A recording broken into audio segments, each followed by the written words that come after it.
네, 오늘 킹덤 컴퍼니 경영자로서 자신의 사업이 어떤 측면에서 성도를 섬기는 일에 참여하는 은혜가 되는가? 이제 말이 조금 꼬이긴 한 것 같아도 한번 은혜가 된다. 이 은혜라고 하는 것이 뭘까? 이런 생각들을 한번 해보는 시간 갖겠습니다. 제가 오늘 본문 고린도 후서 8장 1절부터 15절 형제들아 하나님께서 마게도니아 교회들에게 주신 은혜를 우리가 너희에게 알리노니 환난의 많은 시련의 가운데서 그들의 넘치는 기쁨과 극심한 가난이 그들의 풍성한 연보를 넘치도록 하게 하였느니라. 내가 증언하노니 그들이 힘대로 할 뿐 아니라 힘에 지나도록 자원하여 이 은혜와 성도 섬기는 일에 참여함에 대하여 우리에게 간절히 구하니 우리가 바라던 것뿐 아니라 그들이 먼저 자신을 주께 드리고 또 하나님의 뜻을 따라 우리에게 주었도다. 그러므로 우리가 기도를 권하여 그가 이미 너희 가운데 시작하였은즉 이 은혜를 그대로 성취하게 하라 하였노라. 오직 너희는 믿음과 말과 지식과 모든 간절함과 우리를 사랑하는 이 모든 일에 풍성한 것 같이 이 은혜에도 풍성하게 할지니라. 내가 명령으로 하는 말이 아니요 오직 다른 이들의 간절함을 가지고 너희의 사랑의 진실함을 증명하고자 함이로라. 우리 주 예수 그리스도의 은혜를 너희가 알거니와 부요하신 이로써 너희를 위하여 가난하게 되심은 그의 가난함으로 말미암아 너희를 부요하게 하려 하심이라. 이 일에 관하여 나의 뜻을 알리노니 이 일은 너희에게 유익함이라. 너희가 1년 전에 행하기를 먼저 시작하였을 뿐 아니라 원하기도 하였은즉 이제는 하던 일을 성취할지니 마음에 원하던 것과 같이 완성하되 있는 대로 하라. 할 마음만 있으면 있는 대로 받으실 터이요 없는 것은 받지 아니하시리라. 이는 다른 사람들은 평안하게 하고 너희는 곤고하게 하려는 것이 아니요 균등하게 하려 함이니 이제 너희의 넉넉한 것으로 그들의 부족한 것을 보충하면 후에 그들의 넉넉한 것으로 너희의 부족한 것을 보충하여 균등하게 하려 함이라. 기록된 것 같이 많이 거둔 자도 남지 아니하였고 적게 거둔 자도 모자라지 아니하였느니라. 이 본문의 배경을 좀 먼저 말씀을 드리는 게 좋을 것 같네요. 이게 은혜를 넘치게 하고 풍성히 하고 너희들이 1년 전에 시작을 했는데 하던 일 이제 성취해라. 이게 뭐냐면 결국 바울 사도가 헌금하라는 얘기예요. 여기 나오는 은혜라는 건 다 돈 내놔라 제 얘기인데 굉장히 동기부여를 잘 하시는 것 같아요. 고린도 전서 마지막 부분에 보면 예루살렘 교회를 돕기 위해서 헌금을 하는데 내가 갈 때 갑자기 오면 그냥 형식적으로 주머니에서 몇 푼 꺼내놓을 수 있으니까 그러지 말고 매주일 모아라 그랬어요. 사실은 신약 시대에는 헌금이라고 하는 게 구약의 재물은 아니잖아요. 재물은 오직 예수 그리스도께서만 재물 되시는 것이지 우리가 헌금을 드리는 게 결코 구약의 제사의 재물이 아니다. 더 이상 우리는 재물은 필요 없다. 근데 왜 우리가 예배 시간마다 헌금을 하느냐? 이건 이제 신약 시대 교회의 전통을 보면 필요해서 한 거죠. 교회 운영에 필요하고 누군가 돕기 위해서 필요하고 서로 교제하기 위해서 필요하고 우리도 올 때마다 왜 돈 내죠? 먹으려고 필요하고 우리 모임 움직이려니까 필요하고 사실은 이 회비 개념하고 헌금 개념하고가 똑같은 거예요. 여기다가 더 거룩한 의미를 부여할 필요가 없죠. 우리 모든 삶이 거룩한 차원에서 거룩한 것이지 특별히 헌금은 더 신성하고 이런 건 아니고요. 우리 모든 돈이 다 신성한 거죠. 그래서 바울 사도도 뭐라고 그랬냐면 내가 갈 때 한꺼번에 모으지 말고 매주일 모아라.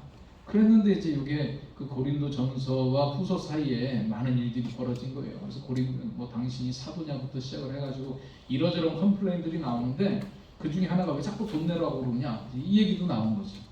그러니까 바울 사도가 간단히 그냥 헌금 좀 하라고 그러면 이 친구들 다 알아들을 줄 알았는데 도대체 못 알아듣네. 내가 기초부터 설명해야 되겠네. 그러면서 이 고린도후서 8장에 왜 우리가 이 돈을 모아가지고 해야 되는지 요거를 이제 설명을 하고 있는 거예요. 그래서 이 고린도후서 8장에 보면 시작할 때 이 마게도니아 교인들 너희들보다 형편 훨씬 더 어려운 사람들도 이렇게 기쁘게 하고 있는데 니들 지금 뭐 하고 있는 거냐? 돈 내놔라. 지금 그 얘기 하고 있는 거거든요. 그래서 1년 전부터 너희들이 지금 한다고 너희들이 먼저 얘기해서 시작을 했는데 그거 제대로 잘 진행을 해라. 이런 배경으로 여러분들 8장 1절부터 15절까지를 쭉 보시면 더 이제 이해가 될 것 같아서 배경 설명을 먼저 좀 드렸고요. 오늘 이 본문에 보면 은혜라고 하는 말이 참 집중적으로 나오잖아요. 이 은혜, 이 은혜, 이 은혜, 이 은혜. 이 짧은 구절 안에 이렇게 은혜가 집중적으로 많이 나오는 본문은 아마 여기일 거예요. 형제들아 마게도니아 교회에게 주신 은혜를 알게 한다. 4절에 이 은혜와 성도 섬기는 일에 참여한다. 6절에 이 은혜를 그대로 성취하게 한다. 7절에도 이 은혜에도 풍성하게 하라. 우리 그리스도의 은혜를 너희가 알거니와. 그래서 이 은혜라고 하는 말이 뭐냐? 은혜. 근데 우리 은혜라고 하는 말을요, 우리 일상에서 많이 좀 쓰는 말이 있어요. 이 카리스마. 제가 그래서 이 본문 카리스마 이렇게 했는데, 그 네이버에서 찾아보니까 국어 사전에 이렇게 나왔더라고요. 예언이나 1번은 예언이나 기적을 나타낼 수 있는 초능력이나 절대적인 권위, 신의 은총을 뜻하는 그리스어 카리스마에서 유래했다. 이게 이제 1번이고, 2번 대중을 신복시켜 따르게 하는 능력이나 자질.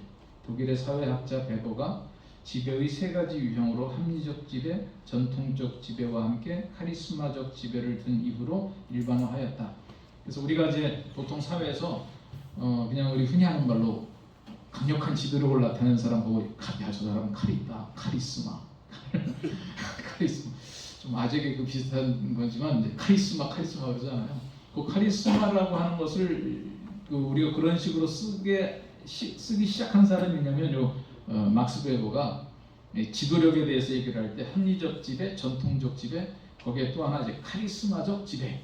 카리스마적 지배는 뭐냐면 정말 이유를 알 수 없는데 그 사람 앞에만 가면 그냥 갑자기 기가 팍 죽고 그 사람이 옆에 딱 하면 들어야 되겠는데 하는 이 위압감이 팍 들어오게 하는 그런 리더십이 있다는 거예요.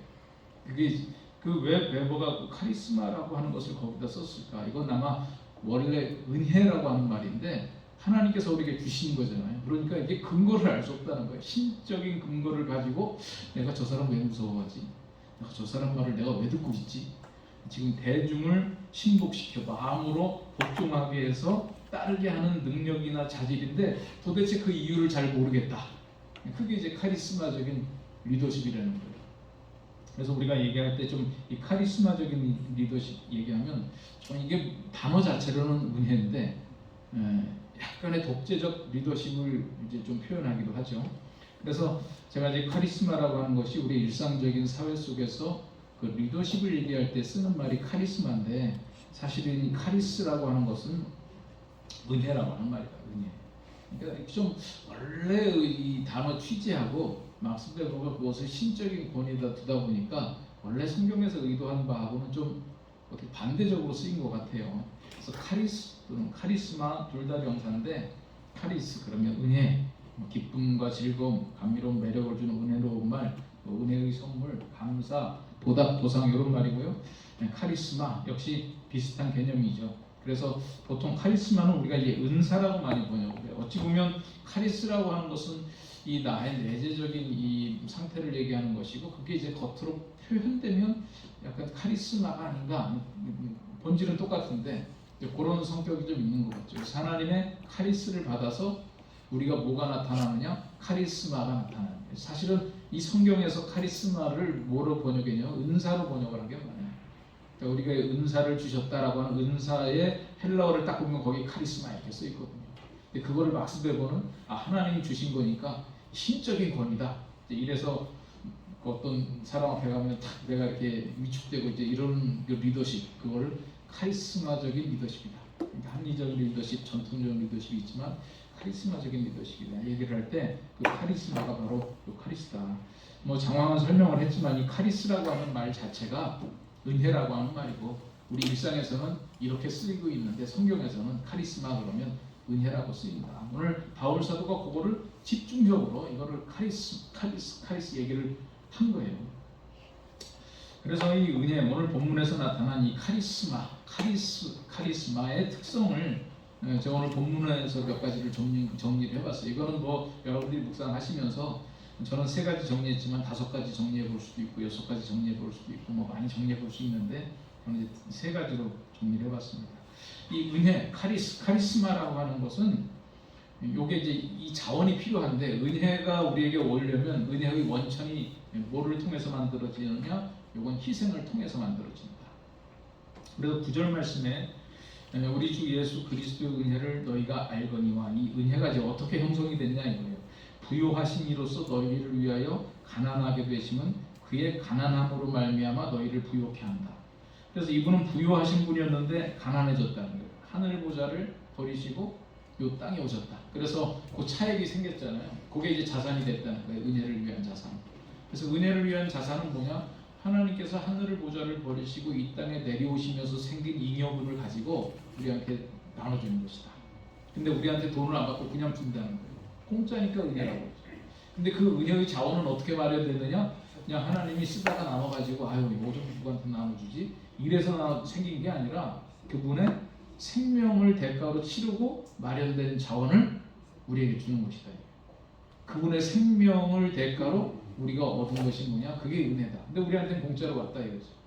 그래서 은혜라고 하는 것을 나눠줄 때는 우리에게 고통이 따르고 힘이 들죠. 마게도니아 사람들 얘기하면서 뭐라고 그러냐면 그들이 힘들어할 뿐만 아니라 힘에 지나도록 지금 자원하여 뭘 했느냐? 헌금했다. 지금 고린도 교인들이 자꾸 헌금하라는 것에 대해서 불평하니까 마게도니아 사람들이 뭐 돈이 남아서 한 줄 아냐? 걔들도 힘대로 할 뿐만 아니라 우리 힘에 지나도록 했다 이거죠. 또 고통이 된다는 거예요. 뭔가의 고통을 통해서 마련된 자원이 은혜가 되는 거지.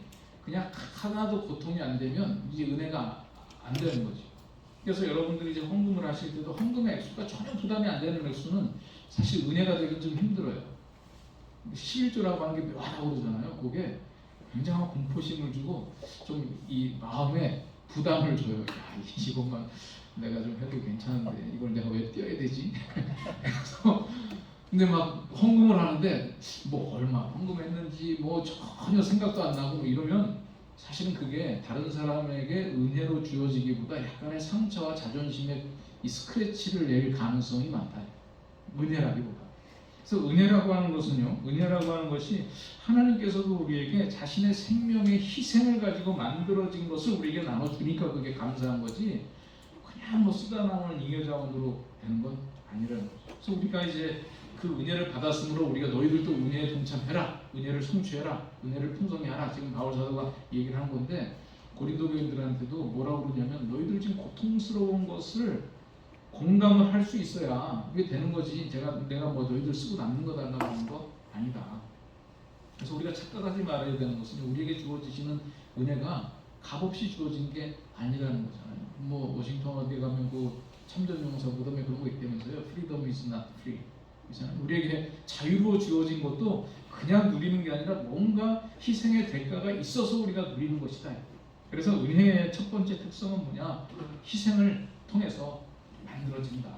그래서 우리도 우리의 삶에서 뭔가가 다른 사람에게 은혜라 감사라고 하는 것이 누려지려면 우리한테도 마땅히 내 것이라고 주장할 수 있는 부분이고 내가 누려야 될 부분이지만 그것을 덜어내는 아픔과 고통이 있을 때 그게 이제 은혜의 자원이 될 수 있다는 거예요.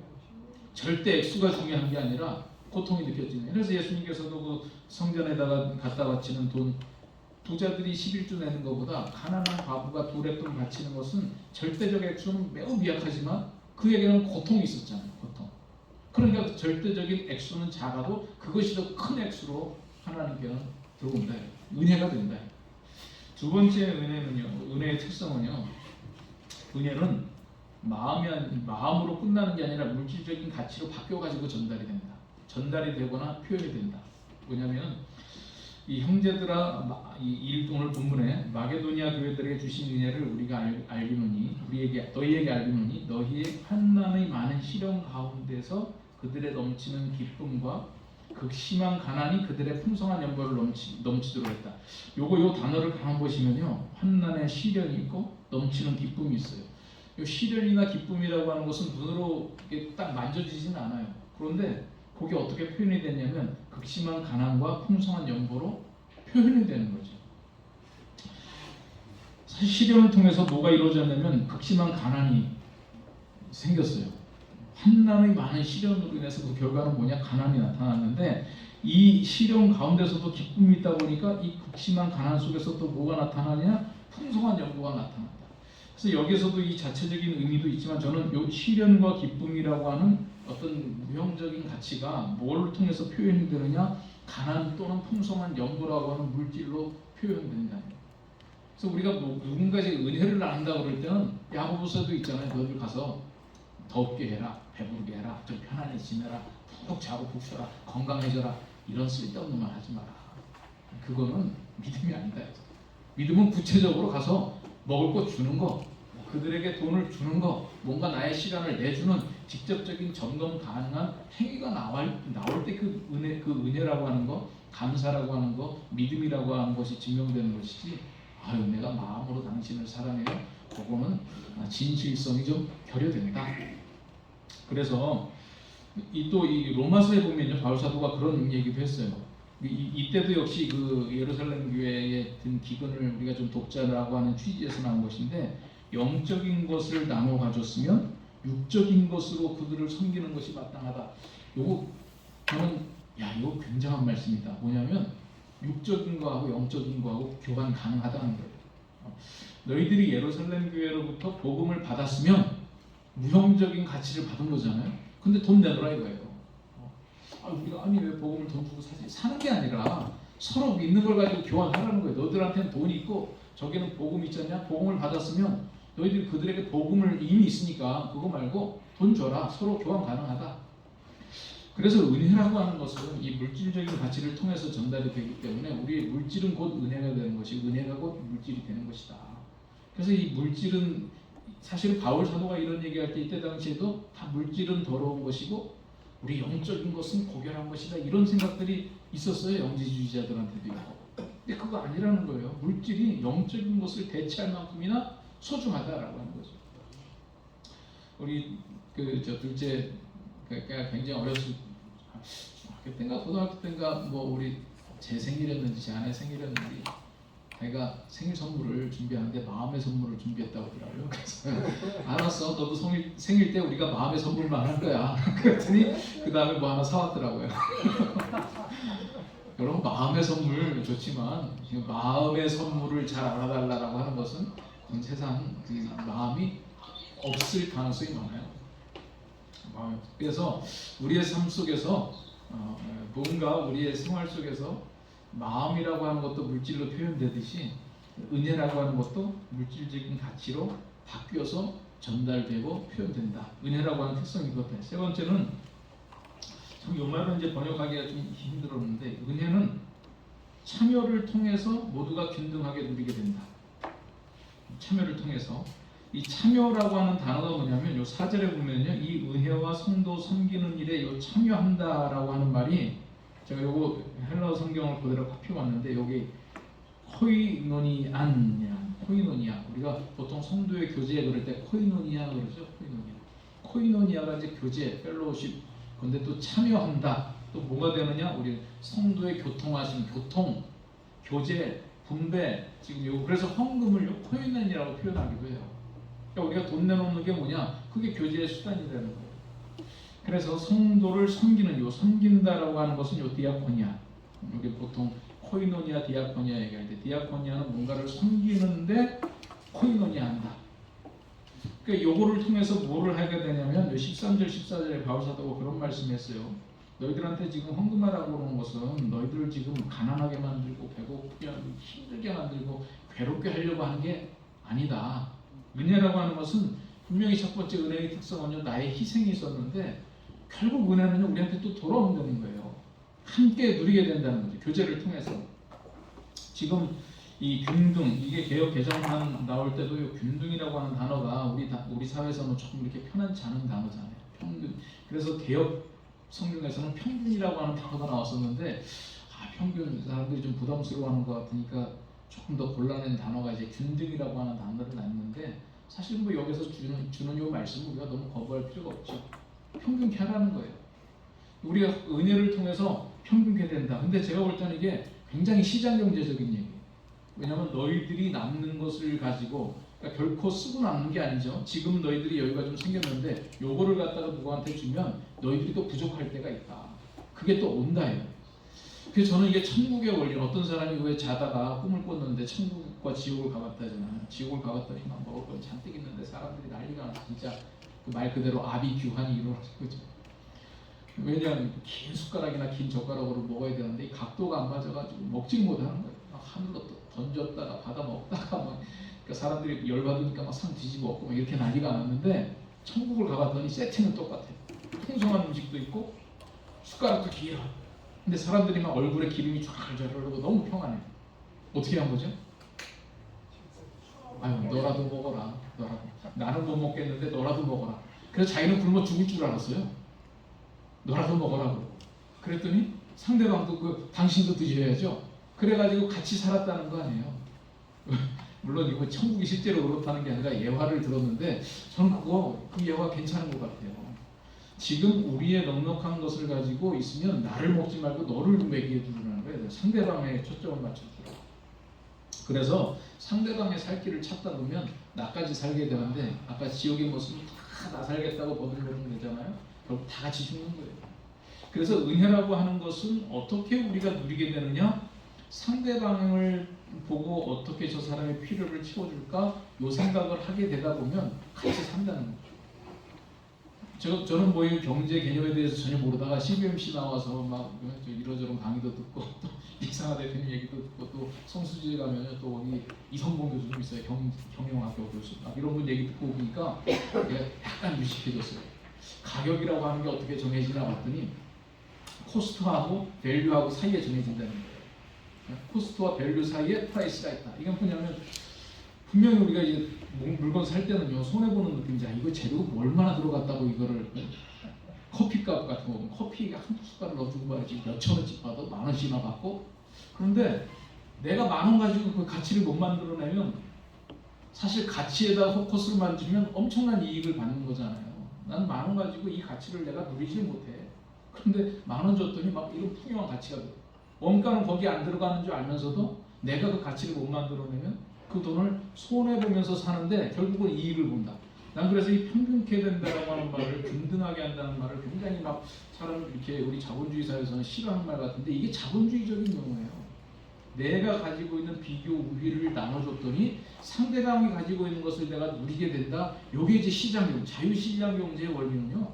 나의 희생을 통해서 상대방의 유익을 만들어준다라고 하는 정신이 있을 때 그것을 전체가 다 누리게 된다 이거죠. 하나님께서 하지. 그럼 자기 욕심 챙기는 사람들이 함께 살아갈 수 있는 방법이 뭐냐? 다른 사람에 대한 관심사를 생각하는 장소는 시장밖에 없다는 거예요. 내가 물건 팔아먹으려고 저 사람 뭐가 필요하지? 상대방 생각해주는 거는 결국 시장에서 내가 물건 팔아먹으려고 생각하는 거지. 인간들은 기본적으로 자기 욕망에 의해서 살게 돼 있다. 근데 이게 가만 보니까 은혜의 원리예요. 은혜의 원리. 너희들을 평안하게 하고 너희들을 막 괴롭히려고 하는 것은 아니다. 결국 너희들이 희생하고 뭔가 이것을 물질적인 가치로 나눠가지고 다른 사람들에게 주게 되면 어떤 결과가 있느냐? 함께 풍요로워진다. 은혜에 동참한다. 그래서 저는 바울 사도가요 헌금 내라고 하는 얘기를 기가 막히게 하고 있더라고요. 결국 결론은 뭐냐? 돈 내놔라. 너희 은혜를. 오늘 단어들 보면 하나님께서 주신 은혜, 예수 그리스도의 은혜에 너희가 참여하고 성취하고 풍성하게 하라라고 하는 건데 결국 이거는 헌금 많이 내고 헌금의 목표액보다 더 많이 내놔라 지금 그 얘기거든요. 그래서 저는 요 참여하고 성취하고 풍성하게 하라 이 단어들을 이 은혜를 헌금으로 할 수도 있지만 이게 여러분들의 비즈니스를 여기다 딱 집어넣어도 똑같은 얘기가 돼요. 우리가 이렇게 은혜를 받았으니 너희들의 사업을 시작하고 성취하고 풍성하게 해라. 하던 일을 해라. 각자의 비즈니스. 그러니까 여기 보시면 은혜에 참여하라, 성취하라, 풍성하게 하라라고 하는 말을 저는 사업을 잘 시작해가지고 목표를 세우고 그 목표 달성을 초과 달성해라. 이게 바로 우리의 은혜의 자원이 된다는 거죠. 그래서 제가 이 토론 질문으로는 한번 그런 얘기 해봤습니다. 여러분들이 정말 하나님께서 그 하나님께서 우리에게 허락해 주신 귀한 은혜가 있잖아요. 마지막 여러분 토론 질문지에 이미 나와 있으니까 그거를 보시고 한번 나의 사업이 그리스도인은 예수 그리스도의 희생을 통해서 부유함을 누리는 자들인데 이제 킹덤 컴퍼니 경영자들 또한 자신의 사업을 통해서 다른 사람들도 그 은혜를 누리도록 해야 된다. 그러면 내 사업이 어떤 측면에서 성도를 섬기는 일에 섬긴다라고 하는 것은 이제 디아코니아인데 거기에 코이노니아 하게 되는. 그래서 여러분들이 사업을 적극적으로 하는 게 바로 코이노니아다. 그래서 어떤 측면에서 내 사업은 이 성도의 은혜, 이 은혜에 참여하고 성취하고 풍성하게 하는 이 은혜라고 하는 단어와 부합될 수 있느냐, 이것을 한번 스토리텔링이라고 그러죠. 한번 이야기를 해보자. 그래서 우리 결국은요, 이게 이제 사업의 미션에 대한 얘기예요. 우리 사업을 내가 왜 하느냐, 이 사업은 어떤 의미가 있느냐. 정말 하나님 나라의 측면에서 볼 때 이 사업이라고 하는 것이 어떻게 은형의 수단이 되고 있느냐. 우리가 지금 내가 돈 벌기 위해서 사업하는 게 아니라 지금 우리의 사업을 통해서 은혜에 참여하고 은혜를 성취하고 은혜를 풍성히 한다라고 할 때 내 사업은 어떻게 설명이 될 수 있느냐. 요 설명이 안 되면 나는 지금 돈 벌고 있는 거죠. 그냥 먹고 살기 위해서 투쟁하고 있는 거고.